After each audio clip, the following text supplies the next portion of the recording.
Si on étudie objectivement les résultats de l'élection présidentielle 2025 au Cameroun, promulguée par le Conseil constitutionnel, à bien regarder, ils sont incontestables du point de vue de la légalité, de la justice et de la logique. Sur la base de la légalité, seul le Conseil constitutionnel est fondé à promulguer les résultats des élections présidentielles au Cameroun. Et les résultats qu'il promulgue font foi et attestent de la réalité des urnes. Sur la base de la justice étant la force de la loi, puisque sans justice, la loi est vaine. Il faille que la loi reflète la justice pour avoir une crédibilité. Et donc de ce fait, sur la base même de la justice, seul le Conseil constitutionnel rassemble tous les éléments matériels rétablissant la réalité des urnes lors de cette élection présidentielle. Seul le Conseil constitutionnel a les PV, procès-verbaux, venant de la commission électorale, dressant un rapport complet de l'élection présidentielle 2025 au Cameroun. Aucune autre association ni organisation quelconque n'a couvert considérablement le territoire national de manière à pouvoir rapporter des éléments matériels permettant d'avoir une visibilité complète à l'échelle nationale de cette élection. Des irrégularités ont été constatées par-ci et là, ici et là, autant pour moi. Mais aucune œuvre humaine n'est parfaite, encore moins une œuvre d'une telle ampleur. L'élection présidentielle est une œuvre d'ampleur nationale. Qu'il y ait quelques irrégularités constatées qui ne reflètent l'aspect général de cette élection ne la discrédite pas. C'est normal qu'on constate des irrégularités lorsqu'on a affaire à une entreprise d'une telle ampleur que l'élection présidentielle qui concerne l'étendue du territoire. Si on part même de la base de la logique et de la raison, les élections en général en Afrique, et le Cameroun ne fait pas exception, généralement obéissent aux critères ethno-tribaux. Le choix des candidats lors des élections en général en Afrique se fait généralement sur la base du repli identitaire ethno-tribal. Et le Cameroun ne fait pas exception. En dehors de la région de l'Ouest et du littoral, où l'UPC y a laissé son empreinte en suscitant une culture politique nationale et nationaliste, toutes les autres régions du Cameroun choisissent leur candidat généralement sur la base ethno-tribale. C'est généralement le frère de la tribu qu'on vote. ou bien celui qui va aider la tribu.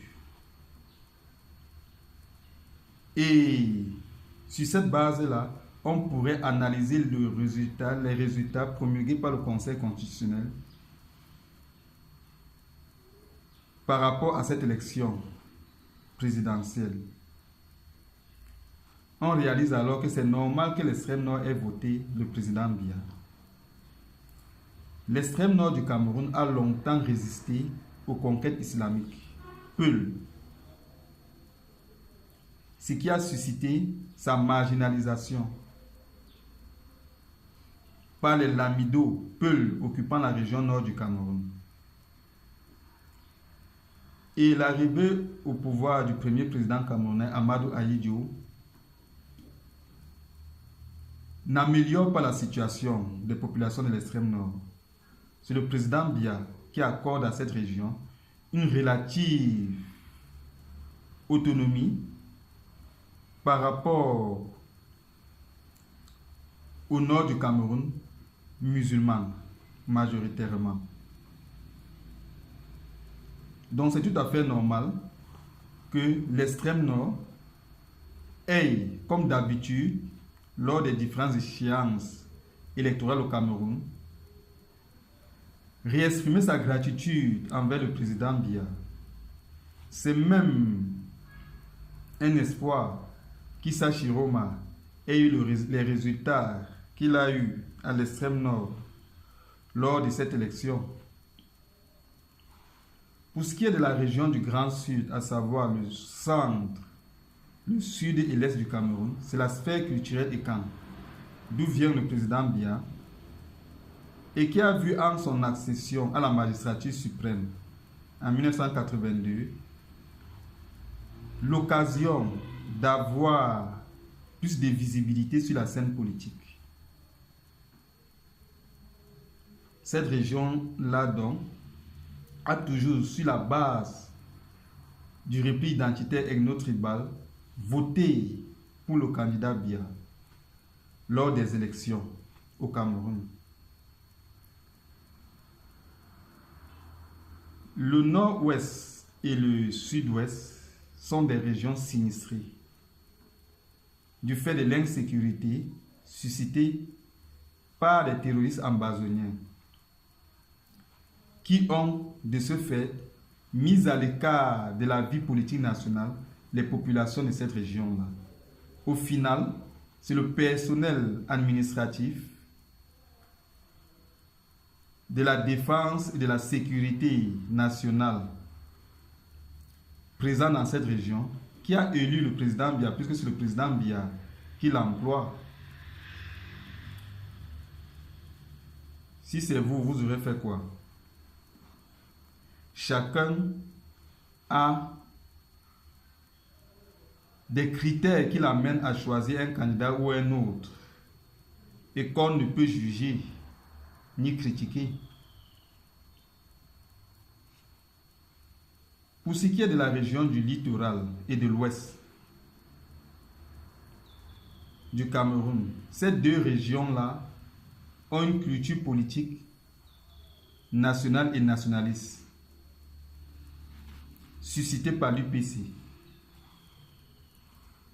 Et très souvent choisissent un candidat sur la base de l'espoir du changement qu'il pourrait susciter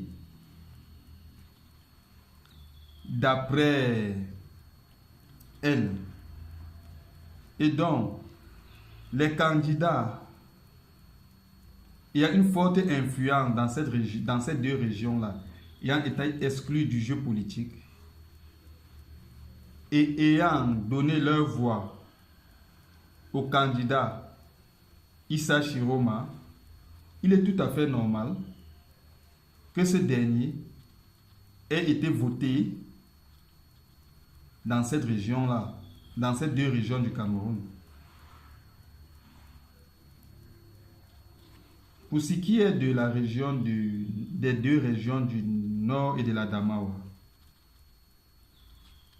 c'est la sphère culturelle Peul, la région d'origine du candidat Issa Chiroma. Sur des bases ethno-tribales, il est tout à fait normal qu'il remporte lui aussi les élections dans ces deux régions du Cameroun. Alors, ainsi, les résultats promulgués par le Conseil constitutionnel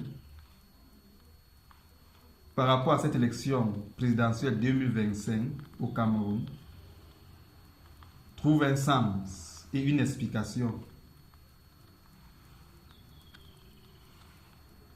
Ce qu'il faudrait cependant relever, c'est que l'élection présidentielle en soi est systématiquement la consécration d'une dictature sur une période de temps donnée. Quel que soit le candidat qui est élu, c'est sa seule vision politique et son seul projet de société qui va être imposé à l'ensemble de la nation, au détriment des autres projets de société proposés par d'autres candidats. Au final, donc, l'élection présidentielle ayant un caractère fondamentalement exclusif, ce sont les élections législatives qui sont le lieu d'expression par excellence de la démocratie. Lors des élections législatives, pour peu qu'on ait un peu de popularité suscitée par le projet de société qu'on propose à une région ou une autre du pays, on peut accéder à cette maison commune qu'est l'Assemblée nationale et exprimer sa pensée, qui, si elle est pertinente, pourrait influencer le cours de la vie de la nation. C'est donc le lieu où l'arbre à palabre par excellence, où chacun a à dire pour peu qu'il ait un projet pertinent pour la nation.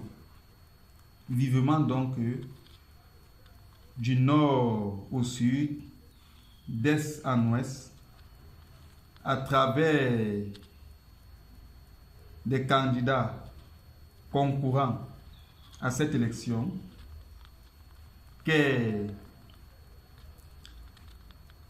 à ces élections que sont les législatives, vivement donc que l'ensemble des fils et des filles de ce pays trouvent ainsi l'occasion de se rapprocher des feuillages de cet arbre à palabre qu'est l'outil parlementaire en vue de débattre de manière constructive au sujet du devenir de cette nation qui nous est tous si chère et qu'est le Cameroun.